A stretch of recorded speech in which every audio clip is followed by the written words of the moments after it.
Bismillahirrahmanirrahim. Rabbi shrah sadri wa yassir li amri wa hlul 'uqdatam min lisani yafqahu qawli. Faslun utawi iki iku pasal sawiji surutul wudu'i utawi pira-pira syarat wudu iku asyaratun 10. Al-Islamu sawiji Islam wa tamyizu lan cedok wan niko ulan bersih anil haidi saking head. Wan nifasi lan bersih saking nipas.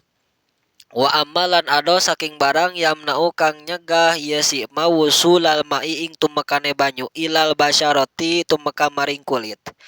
Wala yakunalan yen tawara ono alal udui ngatasé anggahota apa mayugayru barang kang ngarobah ieu si ma alma'a ing banyu.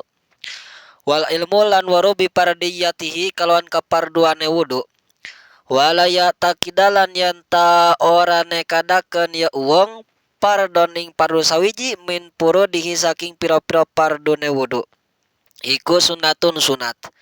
Wal ma'u tahuru lan utawi banyu kang nyuciakeun wadu hulul wakti lan manjing waktu.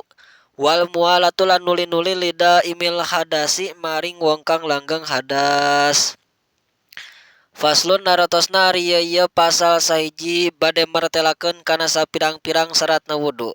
Cek ieu surutul wudu'i ari sapirang-pirang syaratna wudu asyaratun neta kabena ya 10.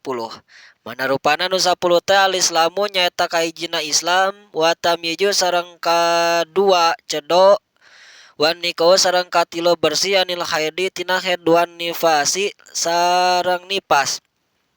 Wa ma sareng caket kana perkara yamnau anu nyegah ieu si perkara teh wusulal ma'i kana datangna cai. Ilal basyarati ka kulit. Wa ala yakuna sareng yen ta ulah aya alal udui kana anggahota naon mayugayru barang anu ngarobah ieu si perkara teh alma'a kana cai. Wal ilmu sareng nyaho bipardiyatihi kana parduna wudu. Wala ya takida sareng yen ulah nekadkeun si jalma pardon kana pardu saiji min puru dihi tina sapirang-pirang parduna wudu. Sunnatun eta jadi sunat. Wal mau tahuru sareng cai anu bersih wadu hulul wakti sareng asupna waktu. Wal mualatu sareng tuluy-tuluy lidah imil hadasi ka jalma nu langgeng hadas. Tegasna syaratna wudu teh aya 10. Hiji Islam hanteu sah wuduna jalma kafir. 2 geus singar hanteu sah wuduna ka jalma anu hanteu singar. 3 kudu bersih tina haid jeung nipas hanteu sah wuduna jalma anu haid jeung anu nipas. 4 syaratna wudu teh kudu ngajauhan tina perkara anu matak ngahalangan kana datangna cai kana kulit. 5 ulah aya anu ngarobah kana cai saperti minyak japron jeung anu sanesna. 6 syaratna wudu teh kudu nyaho kana parduna wudu. 7 syaratna wudu teh ulah pardu ditekadkeun sunat. Sabalikna ari sunat ditekadkeun pardu mah meunang.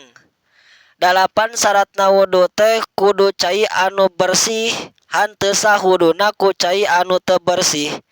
9 syaratna wudu teh kudu manjing waktu. 10 syaratna wudu teh kudu tuluy-tuluy langgeng hadas. Contona beser.